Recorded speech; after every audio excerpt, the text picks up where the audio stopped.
Listo, comenzamos la clase del día de hoy. Chiquillos, chiquillas, tengan todos ustedes muy buenas tardes. Bienvenidos a esta última clase de lenguaje en la que solamente vamos a estar revisando, ¿cierto? Las actividades que a lo mejor les complicaron un poco. Vamos a ir rapidito, son 25 preguntas como ustedes ya pudieron ver.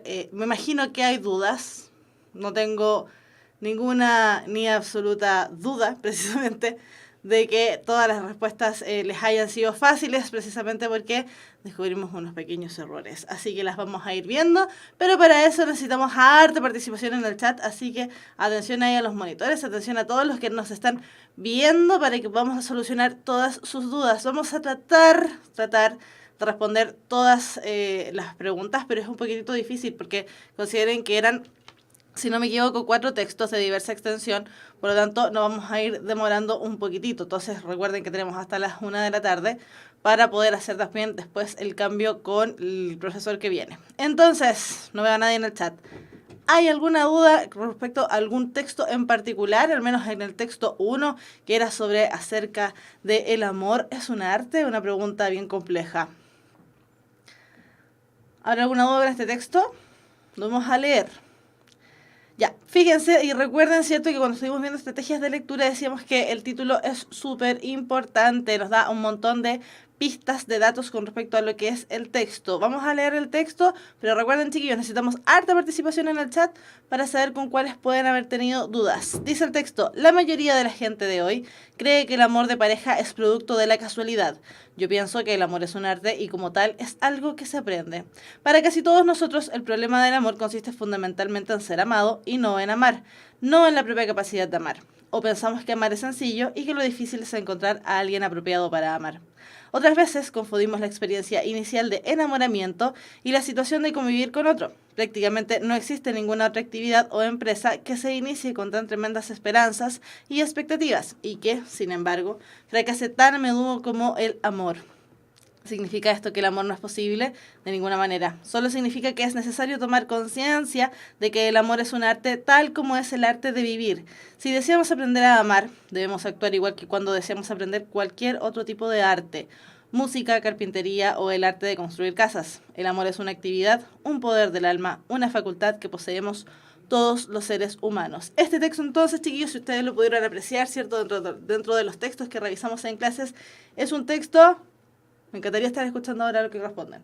Argumentativo, ¿por qué? Porque nos va dando su propia opinión con respecto a lo que es el amor. De hecho, imagínense, parte con una pregunta que debe ser respondida, por lo tanto es un texto de tipo argumentativo. Y por eso les decía que había por ahí un pequeñito error en esta diapositiva. Entonces, la pregunta número 1, la tesis sostenida en el texto es que el amor se aprende como cualquier arte. Recordemos, ¿cierto?, que el texto argumentativo, una de las partes principales que tiene es precisamente la tesis. La tesis decíamos que es una opinión y en relación a esa opinión había que defenderla. Y precisamente la opinión que nos plantea este texto es que el amor se aprende como cualquier arte y nos da una serie de argumentos de por qué entonces el amor es un arte, ¿cierto? Nos dice que es difícil de aprender, pero que se puede hacer igual como la carpintería, la pintura y una serie de otros elementos que utiliza como refuerzo, como ejemplo.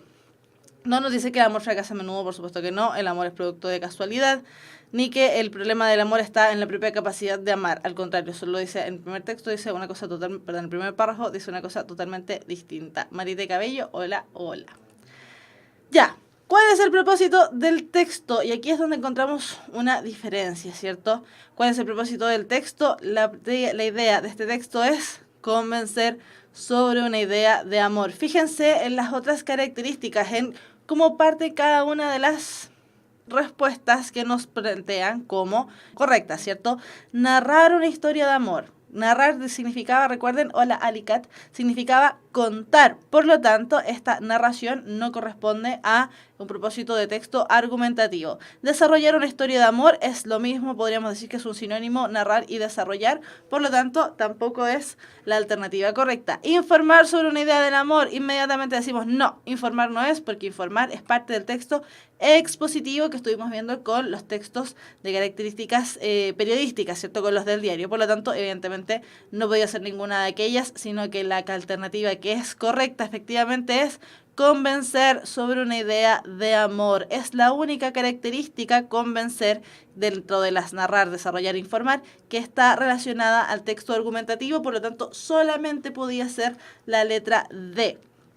Seguimos. 3. ¿Cuál de las siguientes afirmaciones resume mejor el texto? Cuando hablamos de resumir, hablamos de extraer la idea principal del texto. Entonces, ¿cuál de todas esas afirmaciones sería la que resume mejor el texto? El amor vive en todos nosotros. El amor es un arte y una facultad. El amor es un sentimiento y una actividad. El amor es una actividad como cualquier otra. El autor precisamente nos plantea que el amor no es nada difícil ni nada del otro mundo, sino que es algo que nosotros podemos ir ejercitando día tras día e ir creciendo en el amor. Por lo tanto, nos plantean que el amor como tal, ¿cierto? No es una facultad, no es algo que nace con nosotros, sino que es una actividad como cualquier otra que debemos ir desarrollando. Por lo tanto, la alternativa correcta en este caso es la alternativa D. Seguimos. Hasta el momento al parecer no ha habido ninguna pregunta, chiquillos, porque con esto, insisto, vamos a ir bien rapidito. Tenemos hasta las 1 de la tarde, porque después viene el siguiente profesor. Así que, ojo, si tienen alguna duda, inmediatamente digan, profe, pare ahí, para yo poderlos ir ayudando en caso de que tengan alguna duda de por qué esa es la alternativa correcta. Ya, en el caso de la 4, ¿por qué el profesor plantea que la empresa del... Perdón, ¿por qué el autor plantea que la empresa del amor es una de las que más fracasa? Entonces, si no nos acordamos de por qué el autor plantea que es una de las que más fracasa, nos devolvemos precisamente a la frase donde él lo menciona. Y eso lo dice, si no me equivoco, en el párrafo 2 o en el párrafo 3. A ver, en el párrafo 2, entonces. Dice, otras veces confundimos la experiencia inicial de enamoramiento y la situación de convivir con otro. Fíjense que él separa la idea del amor con el enamoramiento. Prácticamente no existe ninguna otra actividad o empresa que se inicie con tan tremendas esperanzas y expectativas y que sin embargo fracase tan a menudo como el amor. Él nos dice, parte maravilloso, pero fracasa terriblemente. Entonces, dice que ¿por qué el autor plantea que la empresa del amor es una de las que más fracasa? Vamos a encontrar esa respuesta precisamente en párrafos anteriores. ¿Se piensa que es fácil amar? Sí, lo pensamos, pero recuerden que tenemos que referirnos exclusivamente al texto. Lo único que se necesita es ser amado. Tampoco, él no dice que sea lo único que se necesita. Se dice que hay que hay que hacer hartas cosas más para poder amar, ¿cierto? Solo se relaciona con encontrar pareja. Tampoco, no está hablando solamente de aquello. No se encuentra el ser ideal para amar. Por ahí va la cosa, porque decía que en el fondo teníamos que también estar atentos a cómo nosotros ejercíamos la labor de amar para amar también a un otro. Por lo tanto, el autor plantea que la empresa del amor es una de las que más fracasas precisamente porque no se encuentra al ser ideal para amar. Es como cuando ponemos una empresa y la empresa resulta que no estaba adecuada al contexto en el que nosotros nos encontramos, por lo tanto fracasa. Es exactamente lo mismo desde el punto de vista del autor. 5. ¿A qué se refiere el autor cuando dice que el amor es un arte? ¿A qué? Se aprende como todas aprenden las otras artes, ¿cierto? Vamos a ver, ¿cierto? Que en el texto nos vamos a volver a retroceder. Él dice, acá en el último párrafo, solo significa que es necesario tomar conciencia de que el amor es un arte, tal como el arte de vivir. Si deseamos aprender a amar, debemos actuar igual que cuando deseamos aprender cualquier otro tipo de arte, música, carpintería o el arte de construir casas. El amor es una actividad, un poder del alma, una facultad que poseemos todos los seres humanos. Por lo tanto, a amar, según el autor. Se aprende como se aprenden las otras artes, de exactamente la misma manera, ejerciendo nuestra capacidad, ¿cierto? Pero no solamente ejerciéndola, sino que también ejercitándola. Solo los seres humanos podemos amar, no habla de otros seres, por lo tanto no podemos afirmar que solamente él plantea que sean solamente los seres humanos. Solo unos pocos pueden llegar a amar, tampoco dice que todos podemos llegar a amar. Es un sentimiento muy delicado. No, porque de hecho lo compara con la carpintería, y la carpintería no es precisamente un arte delicado, sino que es un arte rudo, es un arte que requiere de mucho esfuerzo, por lo tanto no es precisamente delicado.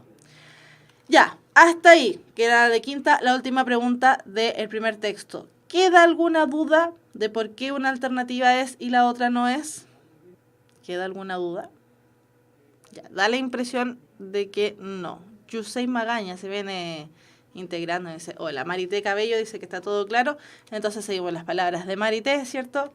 Y continuamos. Alicat también dice que no hay dudas. Ya, continuamos.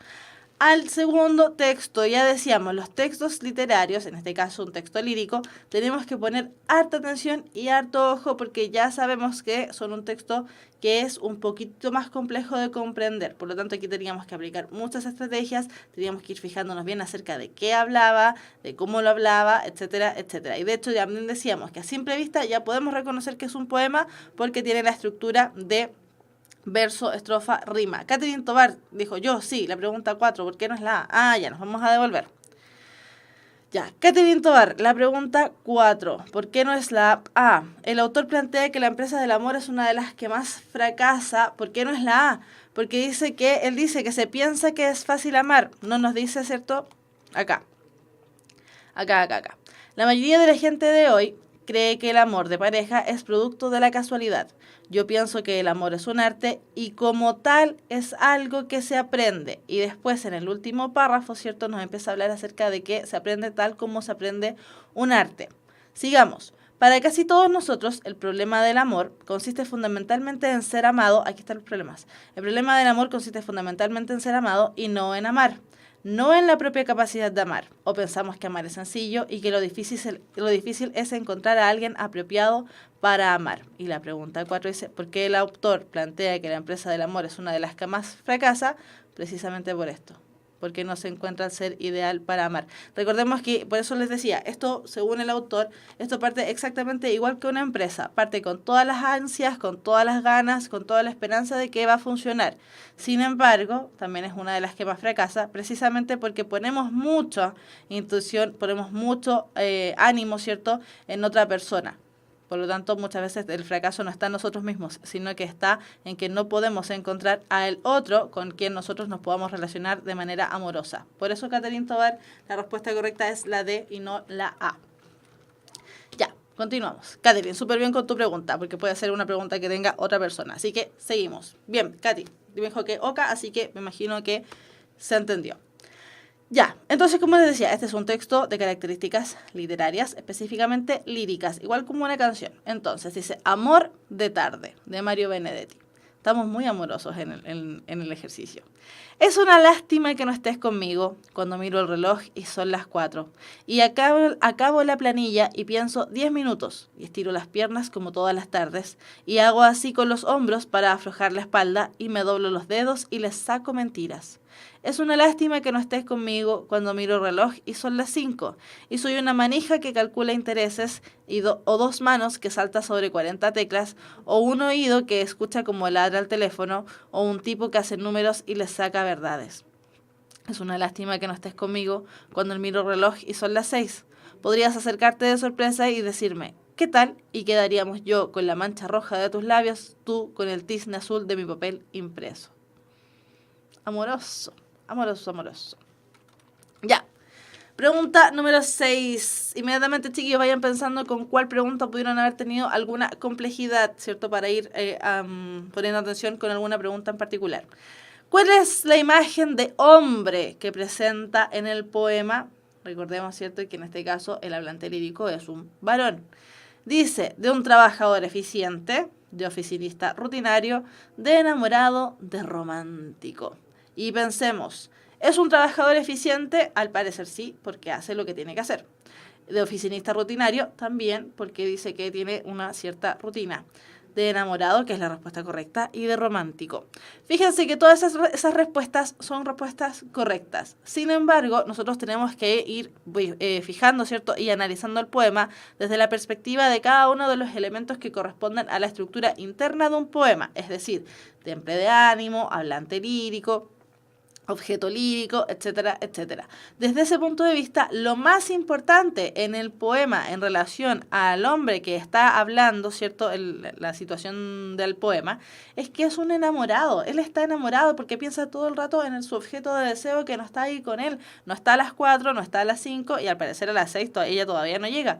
Por lo tanto, él está enamorado, todo el rato está enamorado. Es un romántico. Cuando hablamos de romántico, podríamos haber dicho que él haría algo para ir a buscarla a ella. Sin embargo, él está esperando que ella vaya a buscarlo a él.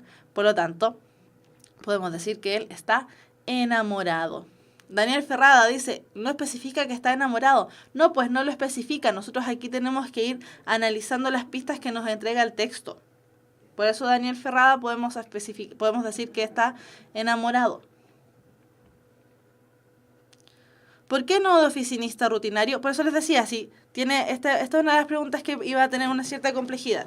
Precisamente porque es un trabajador eficiente, es un oficinista rutinario, está enamorado, pero romántico lo podemos ahí ir eliminando. ¿Por qué? Porque el romántico, ¿cierto?, está no solamente pensando en ella, sino que también hace cosas para que ella lo vaya a ver, en este caso. Por eso lo podemos descartar que es romántico. Ahora, trabajador eficiente y de oficinista rutinario también es, insisto, sí también es. Pero tenemos que fijarnos en el temple de ánimo del poema, del objeto de deseo del hablante lírico. Y en este caso el objeto de deseo es el estar anhelando, ¿cierto? El estar sintiendo que es una lástima que ella no esté con él a las 4, a las 5 y a las 6. Por eso podemos afirmar, entonces, en este caso, que el hombre está enamorado. Está enamorado, está esperándola a ella. Por eso, si bien no especifica que está enamorado, como plantea Daniel, que es lo correcto, no lo especifica, sí podemos abstraer, es decir, inferir que el hablante lírico en este caso está enamorado. Sí, era una pregunta compleja, definitivamente lo era. Recuerden, chiquillos, que aquí tenemos que ir viendo cómo analizar los poemas, y los poemas son un poquitito difíciles de analizar. Entonces tenemos que ir abstrayendo, fijarnos quién es el hablante lírico, cuál es el temple de ánimo, cuál es la actitud lírica, que en este caso es apelativa, ¿cierto?, etcétera, etcétera. Tenemos que ir fijándonos en varias cosas para poder ir descubriendo estas preguntas que son un poquitito más complejas.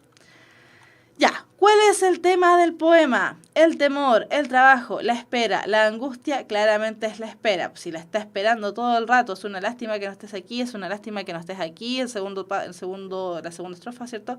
Es una lástima que no estés aquí a las 6, a las 4 o a las 5, etcétera, etcétera. No tiene miedo, en ningún momento él manifiesta que tenga miedo.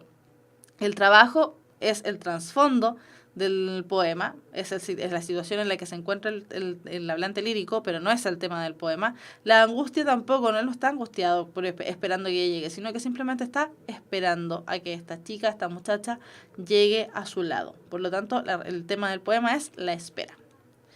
¿Con qué aspecto de la realidad actual se relaciona el poema? Y esta también es una pregunta que podría haber presentado alguna dificultad. El amor en el trabajo, la rutina en el trabajo, el estrés en el trabajo, la soledad en el trabajo. En este caso, ¿con qué aspecto de la realidad actual se relaciona el poema? Con el amor en el trabajo.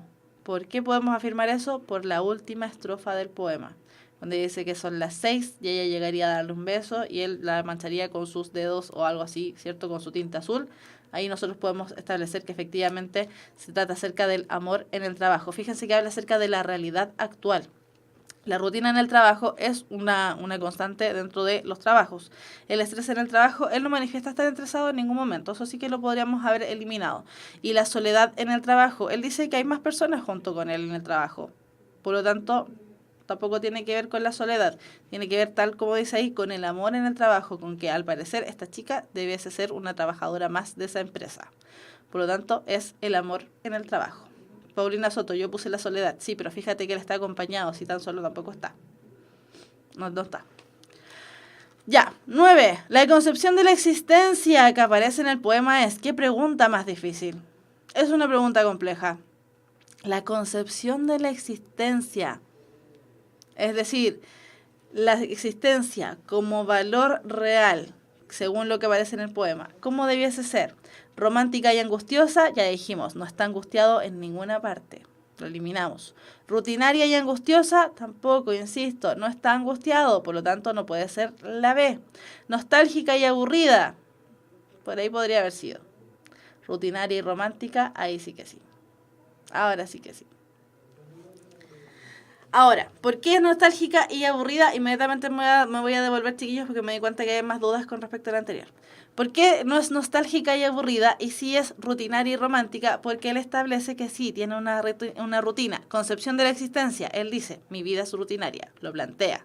Es romántica porque está relacionada con el amor. No dice que está aburrido. Ojo, rutinario y aburrido no es exactamente lo mismo. Y nostálgico sí, podría haber sido. Pero el aburrido hace que descartemos esa posibilidad, efectivamente. Ya, siguen las dudas con la pregunta anterior. con la 8. Con el amor en el trabajo y la soledad en el trabajo. Sí, insisto. Daniela, ¿o no? ¿Quién fue? Catherine. La dificultad que plantea esta es precisamente que no está solo. No está solo. Porque tiene más compañeros, fíjate, cuando dice, es una lástima, en la párrafo 2, es una lástima que no estés conmigo cuando miro el reloj y son las 5, y soy una manija que calcula intereses, o 2 manos que saltan sobre 40 teclas, o un oído que escucha como ladra el teléfono, o un tipo que hace números y le saca verdades. Aquí, cuando habla acerca de que me doblo los dedos y le saco mentiras, habla de él. Cuando habla de que saca números y le saca verdades, habla de un otro. No es el mismo. Por eso no está solo. Ya, seguimos. Quedamos en la 9. Ya, hasta ahí. El poema. ¿Presenta más dificultades? ¿Alguna pregunta en particular que no se haya entendido? Porque ya vamos hacia el texto número 3. Pero hasta aquí, en el poema. ¿Quedó alguna duda? Ya. Ok, dice Daniel Ferrada. Conseguimos entonces con el siguiente texto, que es un texto que a mí me gusta mucho, lo encuentro muy entretenido. Ya, me voy a achicar para que se vea. Ahí está. Ya, dice, el eclipse de Augusto Monterroso. Cuando Fray Bartolomé Arrazola se sintió perdido, aceptó que ya nada podría salvarlo. La selva poderosa de Guatemala lo había apresado implacable y definitiva. Ante su ignorancia topográfica, se sentó con tranquilidad a esperar la muerte. Quiso morir allí, sin ninguna esperanza, aislado, con el pensamiento fijo en la España distante, particularmente en el convento de los Abrojos, donde Carlos V condescendiera una vez a bajar de su eminencia para decirle que confiaba en el celo religioso de su labor redentora. Al despertar, se encontró rodeado por un grupo de indígenas de rostro impasible que se disponían a sacrificarlo ante un altar que a Bartolomé le pareció como el lecho en que descansaría, al fin de sus temores, de su destino, de sí mismo. 3 años en el país le habían conferido un mediano dominio de las lenguas nativas. Intentó algo, dijo algunas palabras que fueron comprendidas.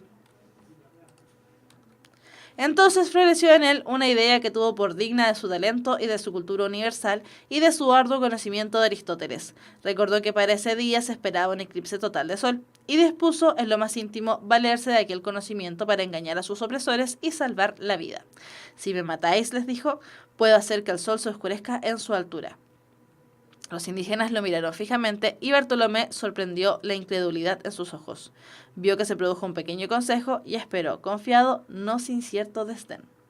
2 horas después, el corazón de Fray Bartolomé Arrazola chorreaba su sangre vehemente sobre la piedra de los sacrificios, brillante bajo la opaca luz de un sol eclipsado, mientras uno de los indígenas recitaba sin ninguna inflexión de voz, sin prisa, una por una, las infinitas fechas en que se producirían eclipses solares y lunares que los astrónomos de la comunidad maya habían previsto y anotado en sus códices sin la valiosa ayuda de Aristóteles. En el examen sale labor salvadora. La labor redentora es lo mismo. Lo mismo. Sí, es exactamente lo mismo. Es un sinónimo. Ya, entonces.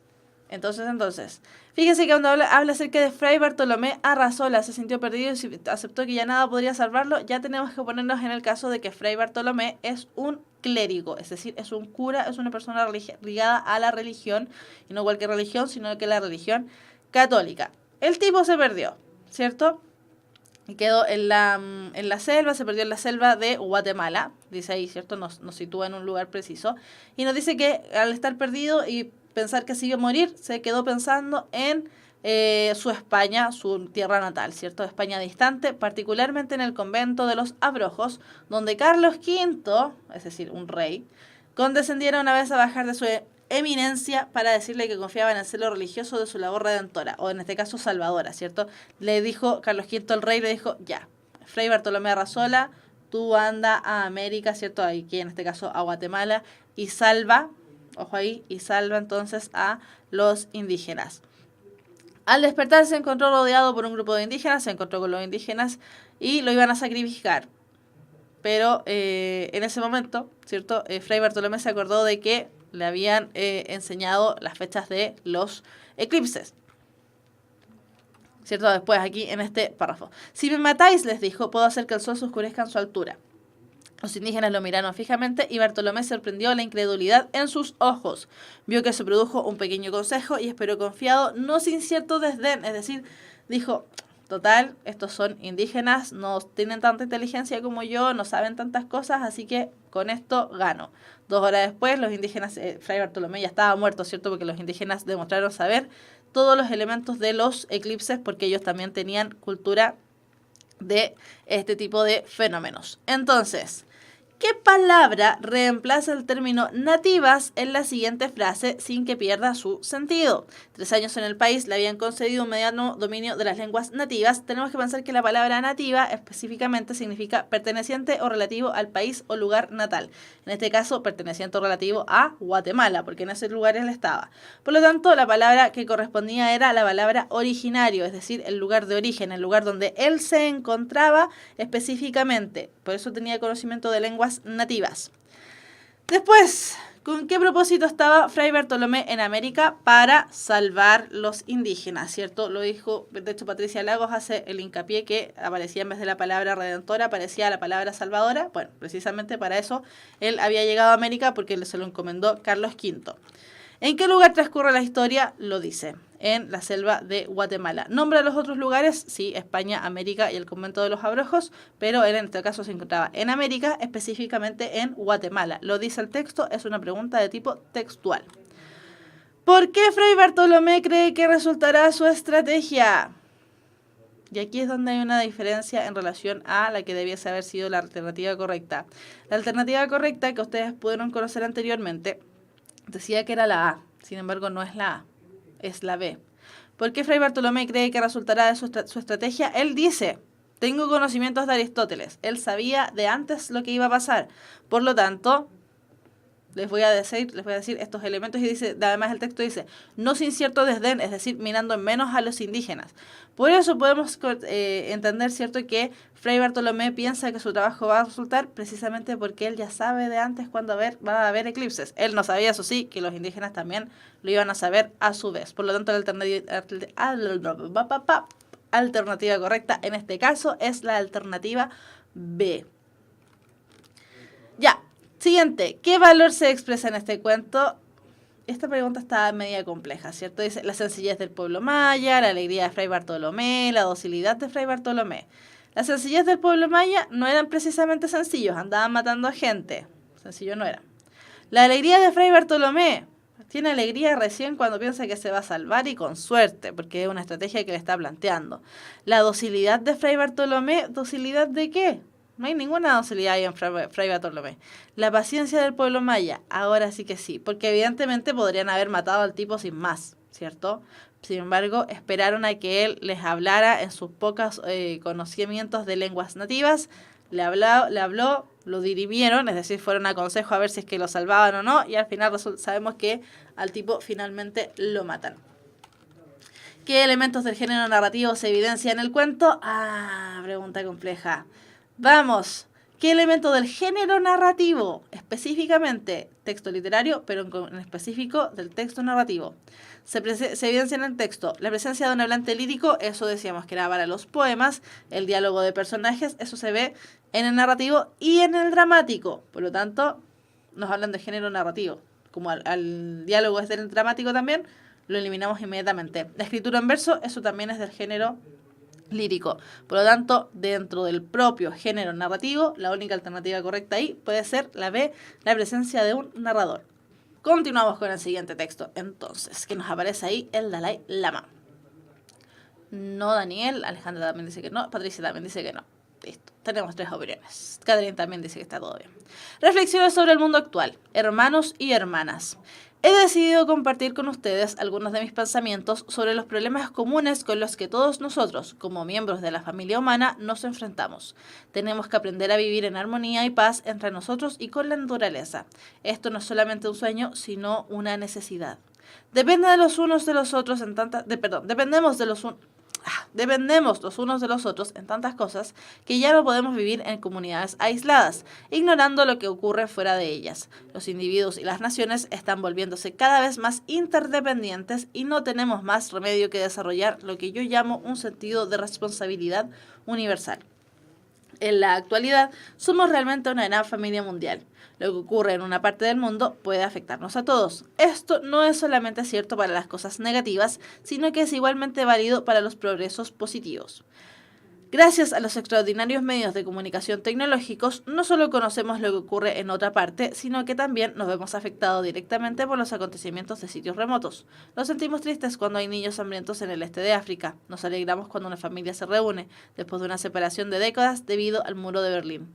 En un mundo globalizado, la paz solo puede durar allí donde los derechos humanos se respetan, donde la gente está alimentada y donde los individuos y las naciones son libres. Fragmento del discurso pronunciado por el Dalai Lama al momento de recibir el Premio Nobel de la Paz en 1989. Recuerden, chiquillos, que este tipo de textos, cierto que en el fondo nos especifica de qué se trata este texto, también son importantes, también nos entregan información. En este caso nos dicen quién era el caballero de la foto, cierto que era el Dalai Lama, cuándo lo emitió en el año 1989 y por qué al momento de recibir el Premio Nobel de la Paz. Eso ya nos da harta información. ¿Con qué argumento del texto se vincula lo que el Dalai Lama llama desarrollar un sentido de responsabilidad universal? Precisamente porque el mundo está cada vez más interdependiente, ¿cierto? Lo menciona en relación a las redes de tecnología mundial, ¿cierto? En este caso es un texto antiguo, pero seguramente no está hablando, por ejemplo, de Internet, pero sí nos habla acerca de que somos interdependientes, estamos necesitando uno del otro. Siguiente. ¿A qué parte del texto corresponde la siguiente afirmación? Dependemos los unos de los otros en tantas cosas que ya no podemos vivir en comunidades aisladas, ignorando lo que ocurre fuera de ellas. Fijémonos dónde dice esto, y lo dice en el segundo párrafo. ¿Por qué podemos saber y afirmar que ese párrafo es de desarrollo? Porque el primero es de introducción y nos está diciendo de qué va a hablar a continuación. Reflexiones sobre el mundo actual. Hermanos y hermanas, he decidido compartir con ustedes algunos de mis pensamientos sobre los problemas comunes con los que todos nosotros, como miembros de la familia humana, nos enfrentamos. Tenemos que aprender a vivir en armonía y paz entre nosotros y con la naturaleza. Esto no es solamente un sueño, sino una necesidad. Y aquí empieza entonces los elementos que él dice que va a nombrar sobre sus pensamientos sobre los problemas comunes con los que todos nosotros, como miembros de la comunidad humana, nos enfrentamos. Dependemos los unos de los otros. Ese ya es el primer problema que él cree que necesitamos ir afianzando o mejorando. Por lo tanto, esa frase que aparece ahí, cierto, destacada, es parte ya del desarrollo. No es introducción, no es conclusión tampoco, ni tampoco es garantía en este caso. ¿Qué forma discursiva se emplea en el siguiente fragmento? Y esto, cierto, está relacionado directamente a los textos expositivos. Dependemos los unos de los otros en tantas cosas que ya no podemos vivir en comunidades aisladas, ignorando lo que ocurre fuera de ellas. Los individuos y las naciones se están volviendo cada vez más interdependientes, que es lo que habíamos leído recientemente, ¿cierto? En este caso, este es un texto expositivo, como ya decíamos, porque él está dando a conocer lo que él piensa en relación a bla, bla, bla, bla, al mundo, básicamente. El segundo párrafo ya dijimos que es un párrafo de desarrollo. Por lo tanto, ¿qué es lo que empieza a desarrollar él? ¿Cómo son sus pensamientos en relación a la crisis de paz mundial que tenemos? En este caso, entonces, es descriptiva. Siguiente. ¿Qué función cumplen en el texto los términos ennegrecidos? Esto no es solamente un sueño, sino una necesidad. Esos elementos que aparecen ahí son conectores. Van enlazando el texto. Por lo tanto, ¿qué es lo que hacen? Cohesionan, conectan el texto. Dan cohesión al texto. Dan coherencia al texto, eso significa que el texto se entienda. Eso es un sentido en sentido global del texto. Restringen la información, significa que eliminan la información, claramente no la eliminan. Restringen la argumentación, tampoco la restringen. Sería quitar tipo de argumentación. Por lo tanto, la única respuesta correcta podría ser da cohesión al texto. ¿Qué tipo de argumentos se utiliza en el siguiente fragmento? Texto argumentativo. En la actualidad, somos realmente una familia mundial. Lo que ocurre en una parte del mundo puede afectarnos a todos. Esto no es solamente cierto para las cosas negativas, sino que es igualmente válido para los progresos positivos.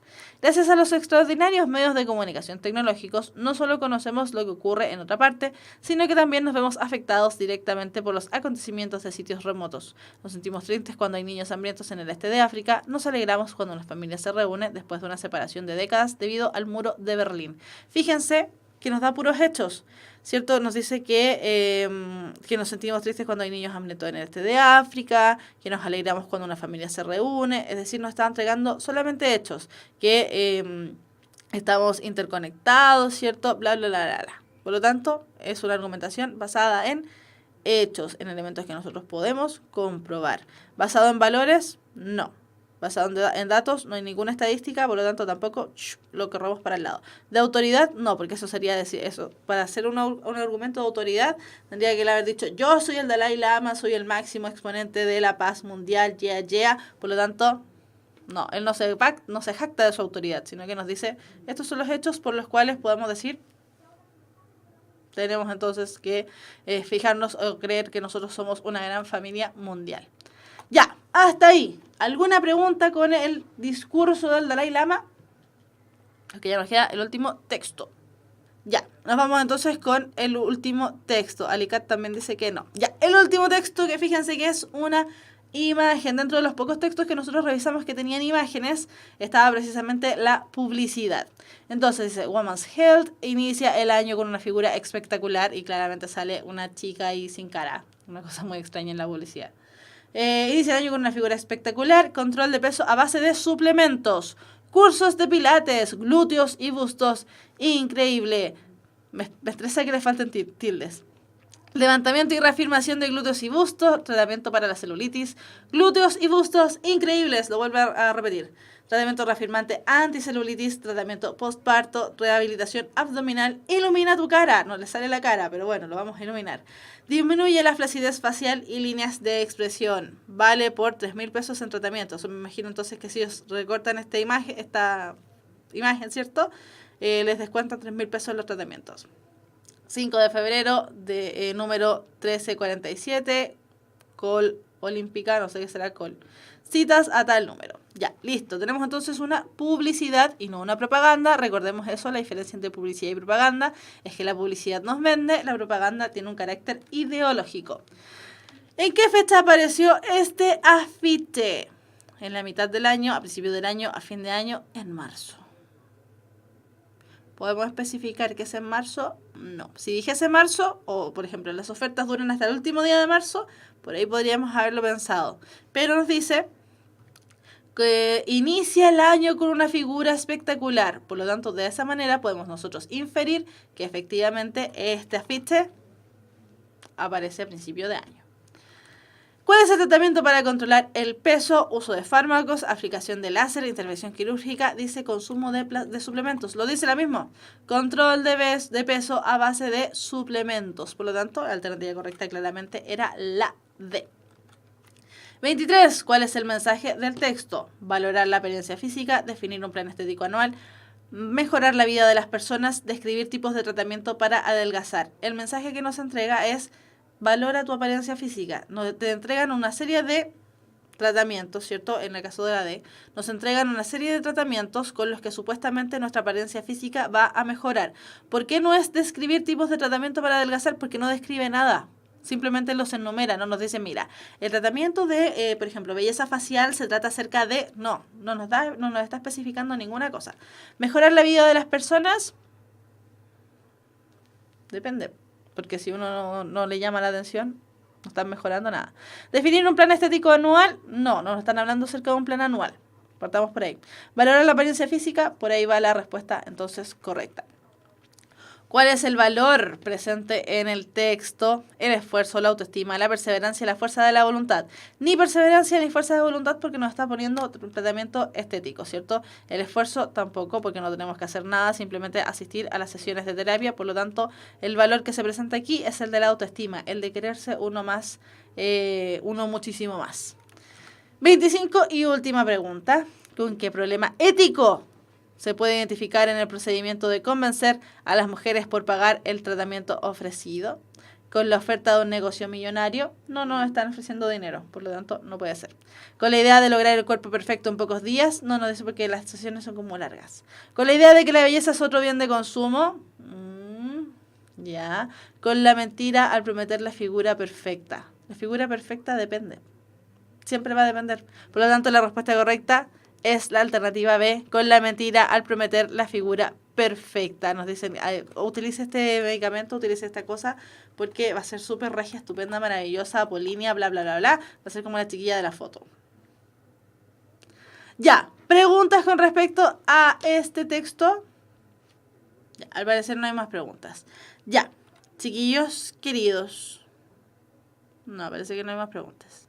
Ya, chiquillos queridos, entonces se acercó y llegó la fecha ya de las pruebas finales. De todo corazón les deseo que les vaya de lo más bien, regio, estupendo, maravilloso, como la figura de la chiquilla que salía en la imagen. Chiquillos, mucha tranquilidad, mucha calma, apliquen estrategias de comprensión de lectura. No les sirve solamente para la prueba de lenguaje, también les sirve para la prueba de historia, por ejemplo, de ciencias, de inglés, etcétera, etcétera. La comprensión de lectura al final abarca prácticamente todo, incluso la prueba de matemáticas. Cuando decimos que el lenguaje y matemáticas son tan distintos, la verdad es que no lo son tanto, porque también incluye estrategias de comprensión de lectura. Vayan con alta calma, vayan con harta seguridad. Ustedes se estuvieron preparando durante todo este tiempo y avanzaron tal como tenían que avanzar. Recomendaciones para dar una buena prueba. Vayan con reloj pulsera, eso lo dijimos con anterioridad. Tomen y coman un buen desayuno o, dependiendo de la hora, ¿cierto? Algo que los mantenga. Traten de llevar algún dulcecito escondido por ahí en algún bolsillo. ¿Por qué? Porque los va a hacer despertar. Ya en caso de que necesiten algún tipo de remesón, en caso de que les dé sueño, en caso de que estén ansiosos, de que a lo mejor en la noche no pudieron dormir, traten de comer liviano también los días anteriores para que la guatita no vaya muy pesada y tampoco coman tan pesado antes de las pruebas porque si no toda la sangre que tiene que estar aquí oxigenando su cerebro maravilloso va a estar puesto en la guatita. Necesitamos toda la sangre en el cerebro, así que con harta fe, con harta fuerza, con harta garra, chiquillos. Llegaron hasta acá. Ustedes definitivamente pueden, son unos secos, unos maravillosos, así que les va a ir súper, súper bien. Entonces, de todo corazón, voy a estar pensando en ustedes que les vaya súper, súper bien. Nosotros ya no nos vemos más probablemente. Así que estén súper, súper bien. Un agrado haber estado compartiendo con ustedes. Chao, chao.